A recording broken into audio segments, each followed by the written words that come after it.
है तो इन्होंने नामी को जान लिया है, इसलिए इनके नामों के झगड़े खत्म हो गए हैं।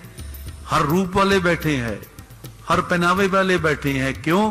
कि सदगुरु ने इन्हें नाम से नहीं नामी से परिचित करा दिया है। आज जिसका नाम पानी है, पानी वो तरल पदार्थ इनको दिखा दिया है, इसलिए इनके नामों का झगड़ा खत्म हो गया। मैं सिद्ध कर देता हूं, पानी एक है, एक पानी है। पढ़े लिखे लोग बैठे हो, कितने नाम से उसे पुकारते हो। जब आसमां से गिरता है तो उसे बारिश कहते हो, बारिश कहते हो। वही पानी जब जमीन से आसमां की ओर उठता है तो उसे भाप कहते हो। वही पानी जब जमकर बरसता है तो उसे ओले कहते हो। और वही पानी जब जमीन पर गिरकर जम जाता है तो उसे बर्फ कहते हो, बर्फ कहते हो, बर्फ कहते हो। वही पानी जब जमीन पर इकट्ठा हो जाए उसी पानी को झील कहते हो।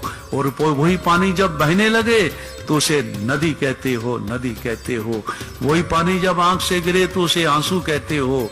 और वही पानी जब बदन से गिरे तो उसे पसीना कहते हो, पसीना कहते हो। और वही पानी जब गुरु के चरणों से जुड़ जाए तो उसे चरनामत कहते हो, चरनामत कहते हो। है झगड़ा पानी का, कई नाम है पानी के। झगड़ा इसलिए नहीं कि तुमने नामी को देख लिया है, नामी को देख लिया है, इसलिए तुम्हारे में कोई झगड़ा नहीं। और लोग परमात्मा से विरोधता करते हैं, परमात्मा से तकरार करते हैं, परमात्मा पर इल्जाम लगाते हैं। यहां तक लोगों ने परमात्मा की हालत और दशा कर दी है कि अब परमात्मा को असमर्थ घोषित कर दिया। परमात्मा से टकरा जाते हैं, तू परमात्मा है, तू शक्ति से हीन हो गया है, तू महंगाई पर काबू नहीं कर सकता, तू देश में से भ्रष्टाचार नहीं समाप्त कर सकता, तू गरीबी नहीं खत्म कर सकता। अब ऐसा परमात्मा को शक्तिहीन कहने का दावा कर दिया है। और इससे 2 कदम आगे बढ़ गए हैं, परमात्मा को रिश्वतखोर कहना शुरू कर दिया। तू अमीरों का है, तू गरीबों का नहीं है, गरीबों का नहीं है। वो परमात्मा चिल्लाता है, अरे मैंने तुमको बनाया, मैंने तुमको तन दिया, कोई रिश्वत ली? मैंने तुमसे क्या लिया? मैंने कभी अमीर के घर में सर्दी के अंदर धूप निकाली? मैंने किसी अमीर के घर में सर्दी के अंदर धूप निकाली? कभी धूप में उसकी मकान पर मैंने बारिश की? फिर मुझे पक्षपाती कहते हो, अमीरों का कहते हो, अमीरों का कहते हो, मुझ पर इल्जाम लगाते हो, मुझको रिश्वतखोर कहते हो। मैंने तुमको जमीन दी, तुमने उसे प्लाट बनाकर बेच दिया। मैंने तुमको पानी दिया मुफ्त में, तुमने बोतलों में भरकर बेच दिया। मैंने तुमको वनस्पति दी और तुमने उसे लकड़ी बनाकर बेच दिया, लकड़ी बनाकर बेच दिया। मैंने तुम्हें जानवर दिए, तुमने मवेशी बनाकर भेज दिया। और मुझको रिश्वतखोर, मुझको पक्षपाती कहते हो, मुझको पक्षपाती। रिश्वत तुम मुझको देते हो, मुझ पर फूल चढ़ाते हो, मिठाई का डब्बा मेरे लिए लेके आते हो, मुझ पर चद्दर चढ़ाते हो, एक डिब्बा बाजार से मेरे नाम पे लाते हो, और एक लड्डू का टुकड़ा आधा मेरे मुंह पर खाते हो और पूरा खुद खा जाते हो। और मुझको रिश्वतखोर कहते हो, मुझको रिश्वतखोर कहते हो। ये हालत कर दी है परमात्मा की, लोगों ने हालत कर दी है। फिर किस परमात्मा से रहम मांगते हैं? कौन सा परमात्मा चाहिए जिसे घर में शीशा 4 लकड़ी लेकर 4-4 2-2 कीले चारों कोनों पर ठोक कर कैद करके अपने घर की दीवार पर टांग दिया है? उस परमात्मा से रहम मांगते हैं। उसे बोलते हैं मेरी बेटी का इंटरव्यू है, साथ चल। कैसे चलेगा? शीशे के पीछे 4 लकड़ी, ऊपर कीले, जिसे कैद कर दिया है। उसे बोलेंगे मेरी बेटी का इंटरव्यू है, मेरे साथ चलो, मेरे साथ चलो। जिसे धर्म की धार्मिक 4 द्वारी में एक बुत बनाकर कैद कर इतना बड़ा ताला लगा दिया है, उसे बोलते हैं कोर्ट में मेरे साथ चल, मेरा आज केस है। क्या हालत बना दी है परमात्मा की। और कौन से परमात्मा की बात करते हैं? कौन से परमात्मा? जिसे सीमित कर दिया है, जिसे हमने सबतंत्र, जिसने हमको किया सबतंत्र कर दिया। 84 लाख जोनियों से निकालकर मानुष जोनी दे दी और बीच वाला हिस्सा खुला छोड़ दिया। जो मर्जी करो, मैं तुम्हारे काम में दखल नहीं दूंगा। और हमने उसे दीवारों के अंदर कैद कर दिया, कैद कर दिया। हमको स्वतंत्र किया, हमने उसे परतंत्र कर दिया। और उस परमात्मा से कहते हो मुझ पर रहम करो, मेरा काम करो, मेरी गरीबी अमीरी में बदल दो, कहां से आएगा, कैसे बदलेगा? वो तो खुद कैद में है। जो कैद में है तुम्हें कैद से मुक्त कैसे करेगा? ये हालत बना दी परमात्मा की लोगों ने, और उस परमात्मा से रहम मांगते हो। ये बैठे हैं परमात्मा वाले जो कहते हैं परमात्मा घट घट वासी है, परमात्मा पत्ते पत्ते में मौजूद है, कण कण में मौजूद है। यहां परमात्मा नहीं है तो फिर सांस छोड़ो, छोड़ो मेरे साथ सांस सभी। मर गए, फिर सांस कौन दे रहा है? एक पल में सांस कौन दे रहा है? कभी विचार नहीं किया, कभी विचार नहीं किया। अगर परमात्मा है नहीं, ये असीम शक्ति है नहीं, तो सांस छोड़ते हो, मर जाते हो, और पल भर में फिर जी कैसे जाते हो?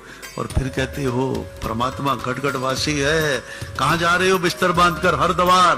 क्या करने? परमात्मा के दर्शन करने। भीलवाड़ा में परमात्मा नहीं है, भीलवाड़ा में क्या हालत बना दी है परमात्मा की, अपनी मर्जी का परमात्मा बना दिया।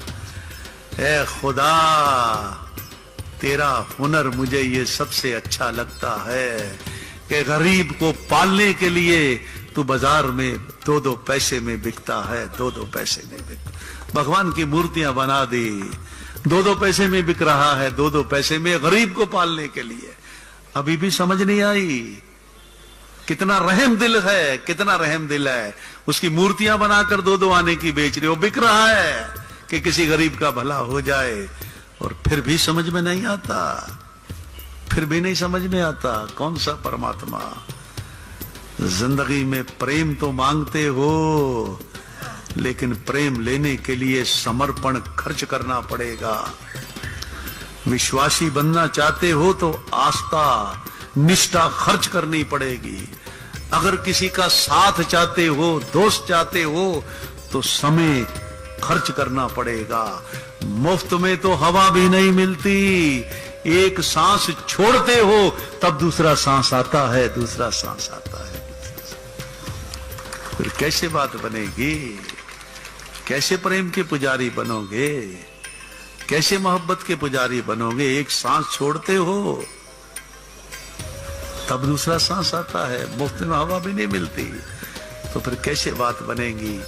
इसलिए ये निरंकारी मिशन सारी दुनिया में जागृति प्रदान करने का प्रयास कर रहा है। तुमसे कुछ ले नहीं रहा, तुमको कुछ देने का प्रयास कर रहा है, देने का प्रयास कर।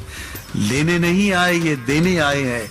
अब भी तुम्हें सोच दे रहे हैं, समझ दे रहे हैं, सीख दे रहे हैं, सलीका दे रहे हैं, तरीका दे रहे हैं। ले नहीं रहे कुछ, फ्री में निःशुल्क में दिखा रहे हैं। फिर कब मानोगे, कब समझोगे? अपने सुधार का रास्ता भी तलाश नहीं कर सकते हो, अपने विकास की विधि भी मुफ्त में नहीं ले सकते हो, सारे बनिया बन गए हो। एक बनिया कुएं में गिर गया, आवाज आई बचाओ बचाओ, तुम्हारे जैसा नेक इंसान हो गया, बोला दो हाथ दो, हाथ दो, मर जाऊंगा हाथ नहीं दूंगा। कोई नेक सज्जन आ गया, क्या कर रहा है, क्यों समय खराब कर रहा है, उसको बोलो हाथ लो। वो जैसे बोला हाथ लो उसने, क्योंकि वो लेना जानता है, देना नहीं जानता। दशा है जग की, दशा है जग की। कैसे सुधार होगा, कैसे सुधार होगा? अगर ये गुलदस्ता बैठा है तो नामी की पहचान हो गई है। अब हमें किसी से नफरत नहीं है। मैंने पिछले दिनों बंबई में बताया था कि मुसलमान की लुंगी, हिंदू की धोती अब हमारी नफरत का कारण नहीं बनते, क्योंकि हम समझ गए हैं कि कपड़ा एक है, धागा एक है, धागा एक है, धागा एक। मुसलमान की दाढ़ी, हिंदू की चोटी हम में दूरियां नहीं पैदा कर सकती, क्योंकि हम समझ गए कि बाल एक है, बाल एक है, बाल एक। मुसलमान की बिरयानी, हिंदू की खिचड़ी भी अब हमारे में तफरके पैदा नहीं कर सकती, क्योंकि चावल एक है, चावल एक है, चावल एक। मुसलमान की कुरान, हिंदू की गीता भी अब हमें दो फाड़ नहीं कर सकती, क्योंकि दोनों में शिक्षा, दोनों में ज्ञान एक है, दोनों में ज्ञान एक है। इसलिए गुलदस्ता बने बैठे हैं, इसलिए वैर से दूर बाबा जी ने कर दिया।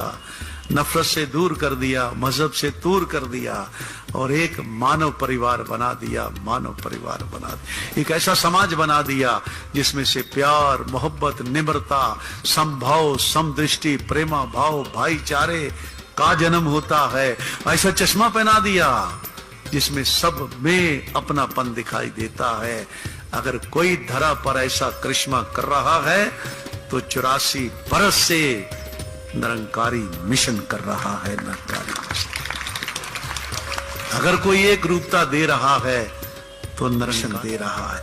अगर कोई हिंदू, मुस्लिम, सिख, ईसाई से बचा रहा है तो वो निरंकारी मिशन बचा रहा है, मिशन। इसलिए मैंने कहा ये छोटा सा रूप देख रहे हो, अगर विशाल रूप देखना है, कोई दूर नहीं है, ये भी तो बंबई से चलकर आए हैं। जब ये आ सकते हैं तो तुम वहां क्यों नहीं जा सकते?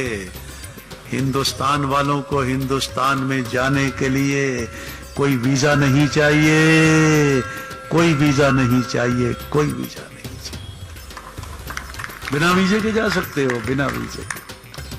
साधन चाहिए, बस ले लो। साधन चाहिए, ट्रेन ले लो। साधन चाहिए, अपनी गाड़ी ले लो, स्कूटर ले लो। साधन चाहिए, वीजा नहीं चाहिए, वीजा नहीं चाहिए। तो फिर किस बात की चिंता है? पेट में दर्द है, आंख खराब है, मद्रास, कहां जा रही हो? आंखों का इलाज करने। तो आत्मा की बीमारी का इलाज करने के लिए बंबई नहीं जा सकते। मुफ्त में इलाज होगा। आंख के इलाज के लिए पैसा, एंजियोग्राफी के लिए पैसा, बाईपास के लिए 3 लाख रुपया, और यहां जन्म मरण से मुक्ति लेने के लिए मुफ्त में दे रहा है निरंकारी मिशन, मुफ्त में दे रहा है। तो फिर मुफ्त में भी नहीं ले सकते हो। लेकिन इनको परखे बिना, इनको समझे बिना, इनको जाने बिना दूर खड़े होकर इनके बारे में कोई निर्णय मत ले लेना, कोई गलत विचारधारा मत बना लेना इनसे मिले बिना। अगर बना लोगे तो भगवान राम के कोप से नहीं बचोगे। भगवान राम पहले लिखकर चले गए कि शिवद्रोही मम भगत कहावे, सो नर सपनेओ मोई ना पाए। जो मेरे भगत का तिरस्कार कर देता है, अनादर कर देता है, वो प्राणी सपने में भी मेरी भक्ति का अधिकारी नहीं हो सकता। इसलिए हाथ जोड़कर प्रार्थना करूंगा, पहले इनका परिचय प्राप्त करो। परिचय पूछो, तुमको क्या मिला, कौन सा मिला, कैसा मिला, पहले परिचय प्राप्त करो, फिर इनके बारे में कोई धारणा बना लेना। इनसे मिले बिना कोई धारणा बनाओगे तो फिर भगवान के कोप से नहीं बचोगे, नहीं बचोगे। राशियों के बलबूते पर मानव जिंदगी जीने का प्रयास करता है। सुबह घर के बाहर बैठकर आंख उठाकर, चश्मा उठाकर देखता है, पेपर वाला नहीं आया, अखबार वाला नहीं आया, आया झपट्टा मारता है, सबसे पहले तीसरा पेज खोलता है, आज की राशि में क्या लिखा है, आज की राशि में क्या लिखा है। राशि के बलबूते पर दिनचर्या शुरू करता है। अरे मूर्ख, क्यों भूल गया कि राम और रावण की भी राशि एक है। राम और रावण की क्यों भूल गया? कृष्ण और कंस की भी राशि एक है। फिर राशि के बलबूते पर कैसे परिवर्तन, कैसे परिवर्तन, कैसे परिवर्तन? राम और रावण की एक ही राशि है। राशियों के बलबूते पर अपनी तकदीर बदलना चाहता है। अगर तकदीर बदलेगी तो तकदीर बदलने वाला चाहिए, रहनुमा चाहिए, गाइड चाहिए। हजरत मोहम्मद साहब ने स्पष्ट कह दिया कि अगर मोमिन होना चाहते हो तो रसूल पर ईमान लाओ। अल्लाह ने रसूल के जीवन को आदर्श घोषित किया है और उसके मुख से निकला एक एक अल्फाज तुम्हारी जिंदगी का कल्याण कर सकता है। बशर्ते खुदा की तलाश नहीं करो, मुर्शिद की तलाश करो, मुर्शिद की तलाश करो। पहले मुर्शिद मिलेगा, फिर खुदा मिलेगा, फिर खुदा। पहले गाइड मिलेगा, फिर रास्ता मिलेगा, फिर रास्ता मिलेगा, उसके बिना नहीं मिलेगा।